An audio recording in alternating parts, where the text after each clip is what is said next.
Hello guys and welcome to the Alex vlog. Now I'm sorry that I haven't uploaded for a couple of weeks, but that's because I've been poorly. I've been under the weather, but I'm mostly fixed now, so we're getting back into it. Now today is something that I really want to talk about, and this is my best experience at school.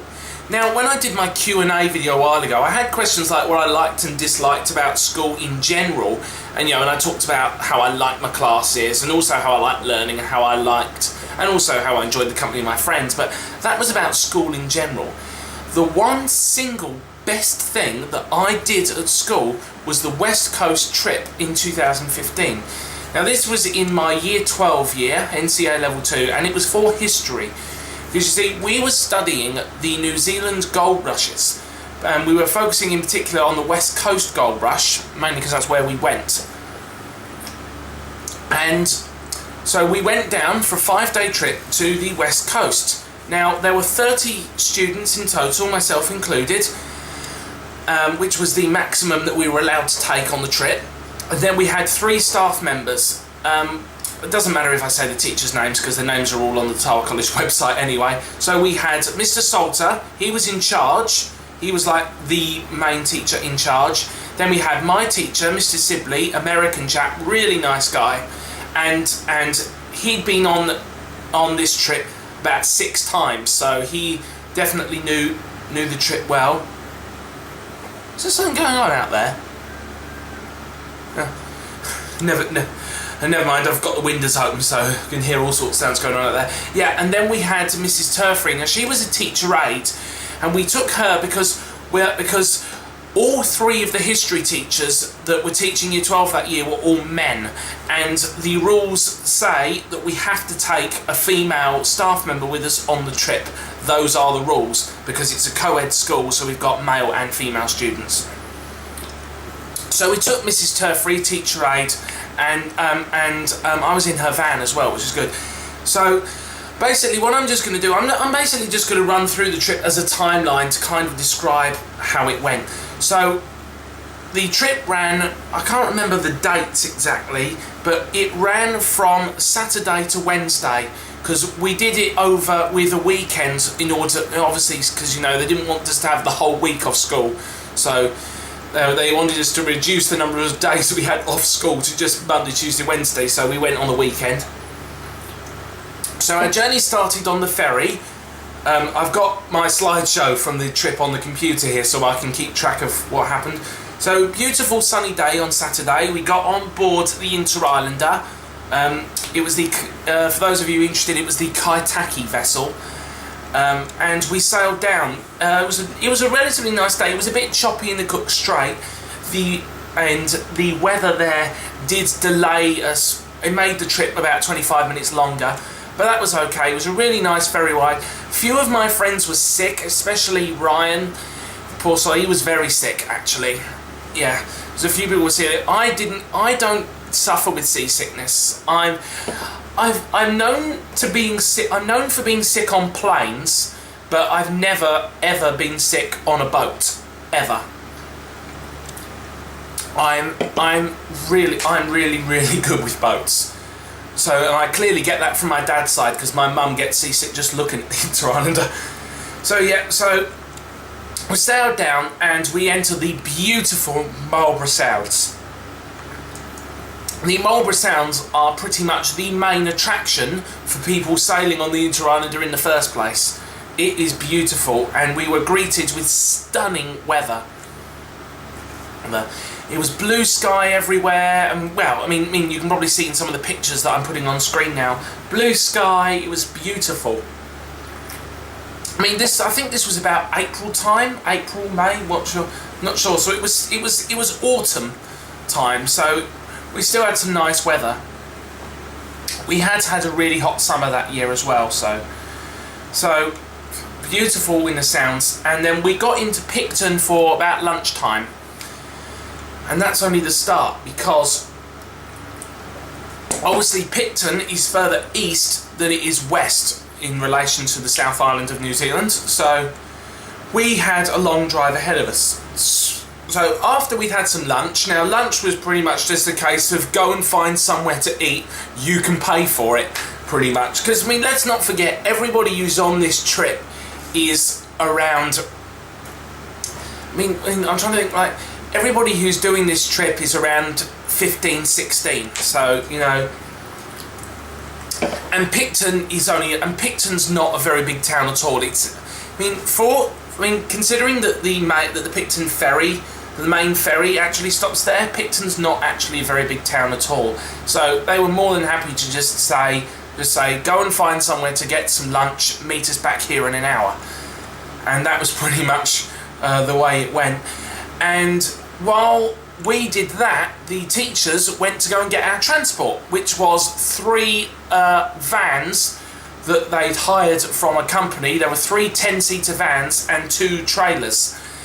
And so yeah, we had 2 Toyota Hi-Aces and a Toyota minibus, which is the one I was in. So yeah, I was in a van with Mrs. Turfree in the minibus. And then Mr. Sibley and Mr. Salter had the 2 older vans. In fact, Mr. Salter's van was so slow.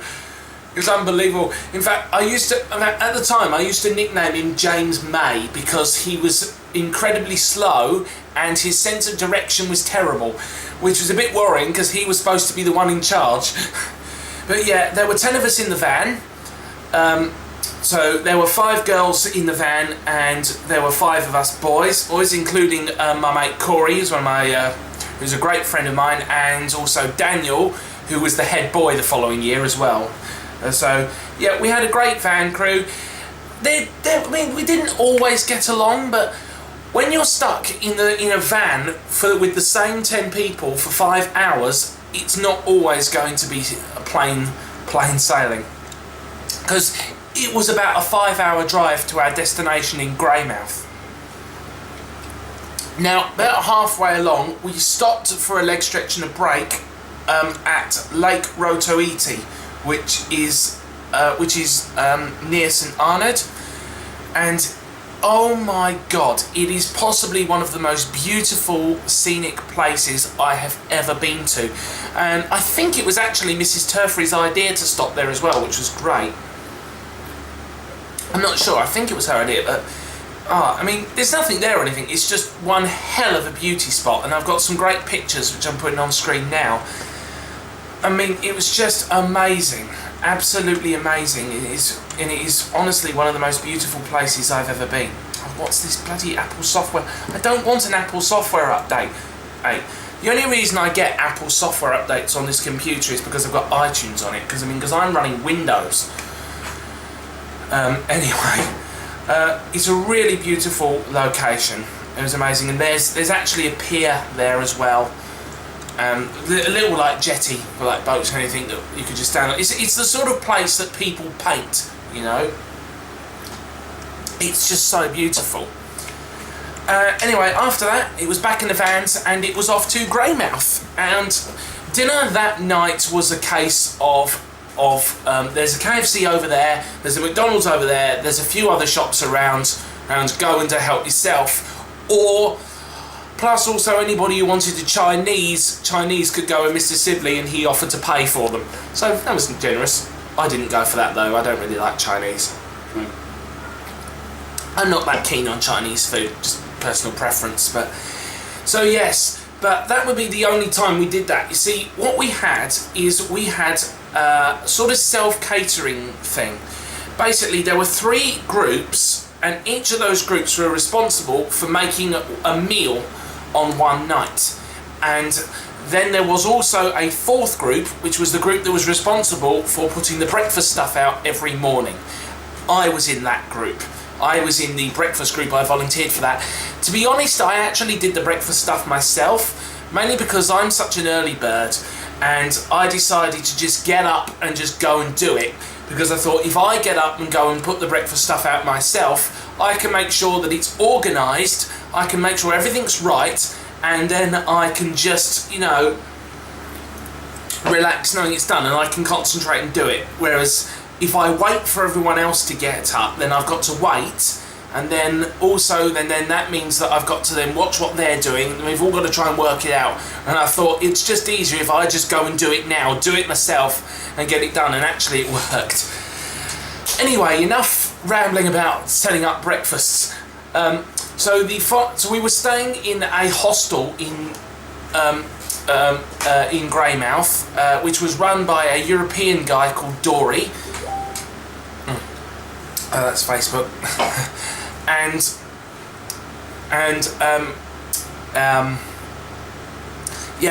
it was a really nice place. It was an old place, but really, really nice. So there were 4 of us in my room. All of us were from the same van, as it turns out. It was just easier that way. So there were 4 of us in there on bunk beds in sleeping bags. I don't sleep too well in sleeping bags, but it was okay. I got enough sleep. But we had to be up early the next morning because we were going to Shantytown. Now, Shantytown is basically a replica of a gold mining town. And we went there, and it's a genuine tourist attraction. You do have to pay to get in, but anybody can go there, walk around Shantytown. They can participate in activities such as learning how to pan for gold and all that, doing a ride up the hill on the steam train and everything. We were doing an educational program, which is run by a staff member that they have. We had some German lady who was very nice, and we did an educational program, which is not something that anyone can just do. This is a program that only schools do.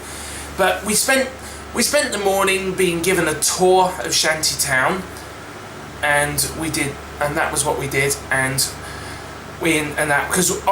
Lunch, by the way, we had to provide, because basically first thing in the morning before we went to Shantytown, we had to go to Countdown, which was a supermarket, and buy stuff to have for lunch. So we took that with us. So we spent the morning being given a tour of Shantytown, doing the train rides and doing a couple of other educational programs, and then sort of mid-morning, sort of late, sort of early afternoon, we were then taught how to pack up gear. Oh, by the way, I forgot to mention the costumes.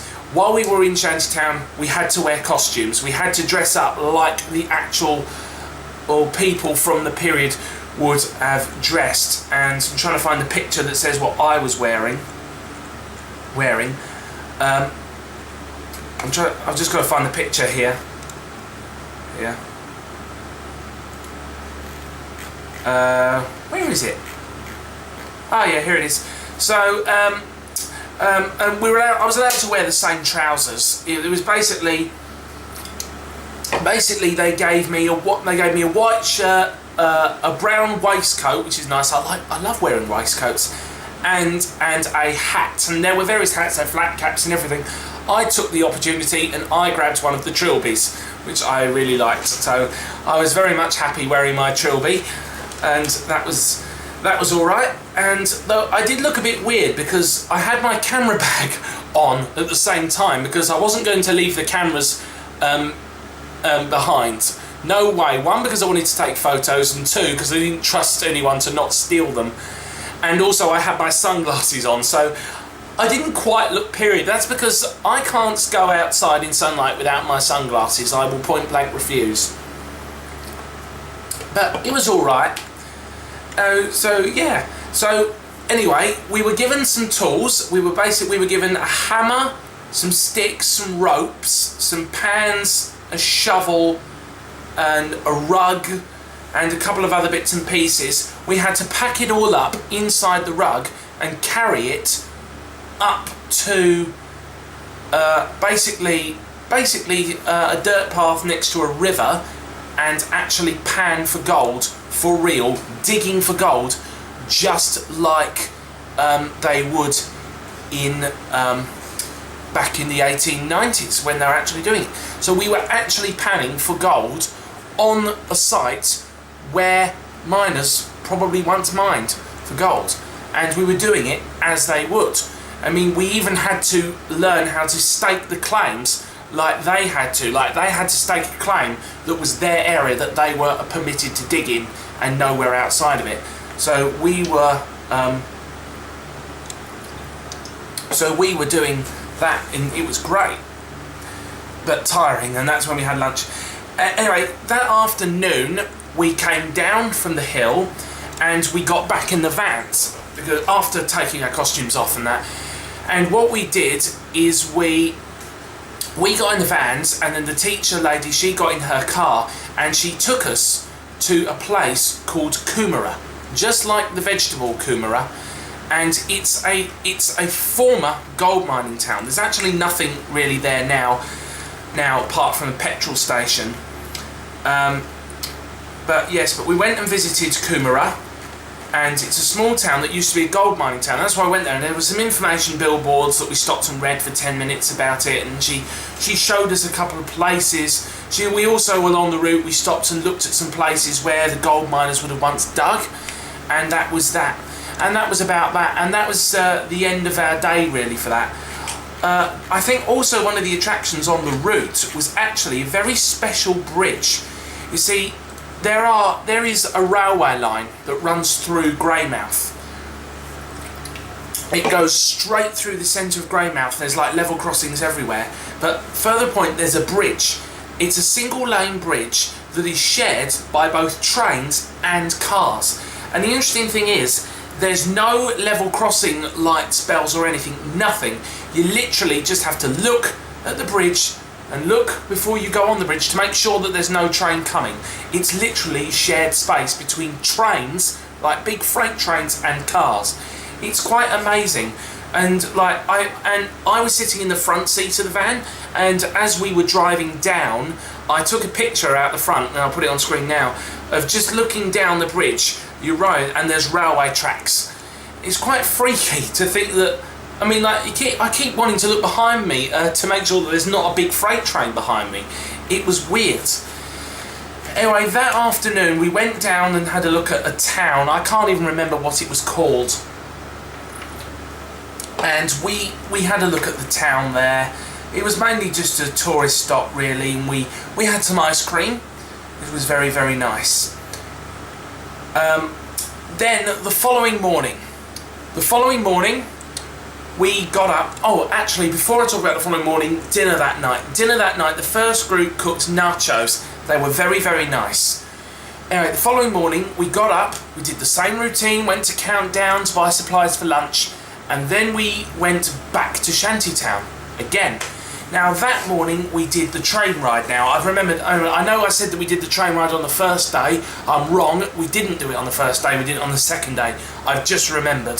So we did, and I can remember that now because on the second day it was raining, and in my photos of the train it was definitely raining, and we were even allowed to walk through the cab and see the steam engine controls. So it was a steam engine, 2 carriages.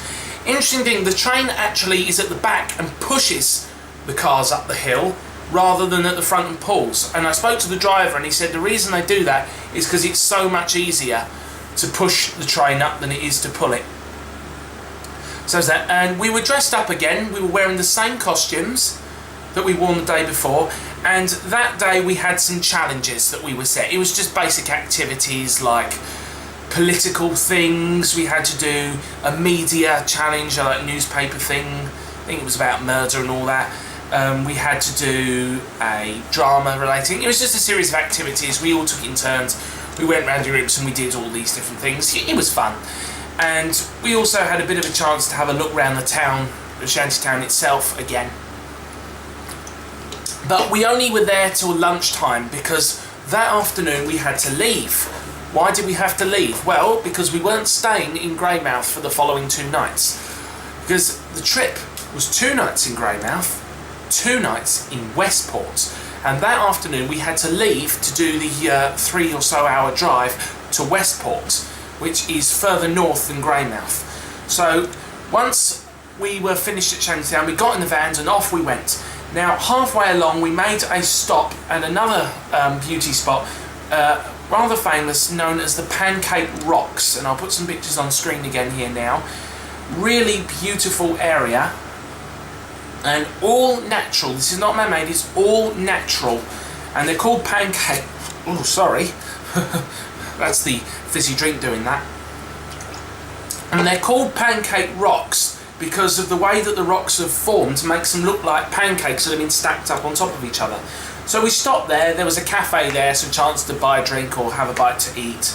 So we did that, and then we carried on to Westport, and we were staying in a field research centre that belonged to the University of Canterbury, which is Christchurch. So we borrowed their facilities for a couple of days. It was very nice. It was a modern building, and so yeah, modern building, nice kitchen and everything. The team cooking that night didn't do a very good job, I have to admit. They cooked macaroni cheese, which I famously don't like. But they didn't cook it very well either, because a few people, including one of the teachers, felt a bit sick afterwards, which was rather worrying, because the teacher who felt sick was the one who was in charge of supervising the cooking. I won't say who it was. Anyway, the following day we went to Denniston. Now, Denniston is a mountain, and they have a saying, and the saying goes, you can't live in Denniston, you can only live on it, because they say it's a mountain. Now, Denniston used to have a large population. It now has a population of just 3, and that's because it's used to be a big old coal mining centre, and we looked into it because of coal mining and all that, and also there's still coal mines there, but because of the evolution of roads and things like that, no, there aren't any miners anymore that actually live on Denniston. They all live in Westport, or they live in the local town down below. But there is a voluntary run museum at the top.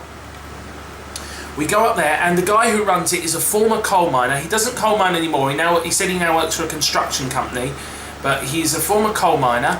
And he tells stories about the coal mines and about the history, and then he shows you around the little museum. They've got a little setup, and the main attraction is their old 1930s bus. They used to have 3 old buses that they used to use to transport the miners, and they used to have a rule, which was everyone on the bus had their seat, and you never sat in someone else's seat, because if you did, they would likely beat the crap out of you if you sat in their seat.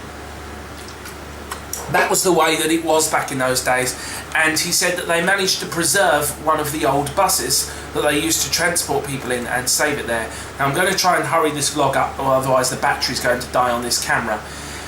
We also had a look up there. There was, you can see a lot of the ruins where all the old mining equipment used to be. There used to be a big overhead gondola and everything. And there's photographs and some illustrations on some display boards up there about the former operation. And there's some old mine carts that have been preserved. Now, you've seen mine carts in the movies where people ride them. You wouldn't want to ride in these, because these are massive. They're gigantic mine carts, and they're just full of stuff. The view from up there was pretty spectacular as well. And that was mainly that, and that was pretty much that morning. Now, that afternoon, we had the afternoon to kill. There were 3 options. There was go to the beach, which was a stony beach, by the way. There was go play mini golf, or stay and relax at the accommodation, which is the option that I chose, because it was a hot day, so I didn't fancy going to play mini golf. It was too hot, and I didn't want to go to the beach because the beach was a rather rubbish stony beach, so I thought, no, sod it, I'll stay here. I stayed there, and I ended up actually doing some cleaning. I actually ended up having to help clean the place up. The following morning was our last morning there, because basically we didn't really do anything at all on the last day. Like the very first day, we had to spend it travelling, because we had to get up, we had to drive back to Picton to get the ferry back to Wellington. So that's what happened. And basically what was it? Oh yeah. So that morning was breakfast again. Oh, the previous night, by the way, dinner, for those of you wondering, was burgers, and they were very, very nice. But yeah, breakfast that morning was great, apart from the stupid people who decided to pour themselves too much cereal so they couldn't finish it. So they decided that rather than throw it in the bin, they'd try and chuck it down the sink. 3 times I had to go and get the plunger and unblock the sink because people were chucking their things down it. And it got to the point, right, like the kitchen's right next to a big hall with tables and chairs where everyone's eating. And I went in and I said, right, can everybody just listen, please? If you can't finish your cereal, can you please put it in the bin and not down the sink? Because I've had to unblock it now 3 times and I'd rather not do it again. It was hell, because I'd already had my breakfast, so I'm in the kitchen helping to tidy up, helping to keep things moving, because that's what you have to do when there's 30 of you all trying to have breakfast at once. Somebody's got to take charge and make sure that everything's running smoothly, and that ended up being me. I didn't mind, of course. I was more than happy to do it because I'm organised like that. And that was the trip, because after that we got in the vans, drove back to Picton, got on the ferry. We had lunch in Picton again. We just went and bought some stuff, and that was it. And we got on the ferry, went home. I didn't have much for lunch though, because I actually bought a lot of hot food on the ferry, and we were on the Arahura, which has now sadly been scrapped. And I just went to the cafe, some sort of eatery, and I had some chips. I think I had some chicken nuggets or something, mainly because they were cheap. But that was it. I think though, I almost forgot. There's one single best moment from the whole trip, which was when we arrived. I remember I said at the very beginning of this video that it was a bit choppy on the way and that some of the people on the boat were sick on the way to Picton. When we arrived in Picton, we get off the boat. Now, we all have to assemble and assume and wait for the teachers to give us instructions. Before the teachers gave us any instructions, Mr. Sibley stands there and he says, put up your hand if you bathed. And I just stood there and laughed, and I thought the first thing he says is put up your hand if you bathed. It was hilarious. Mainly because quite a few people were sick. And that was my trip, and I hope that you've enjoyed hearing about my trip and also seeing the pictures on screen, because it was a really great experience. And yes, sometimes we didn't get along with one another. That's what happens when you're stuck with the same people for 5 days. That's what happens, But it was a really great trip.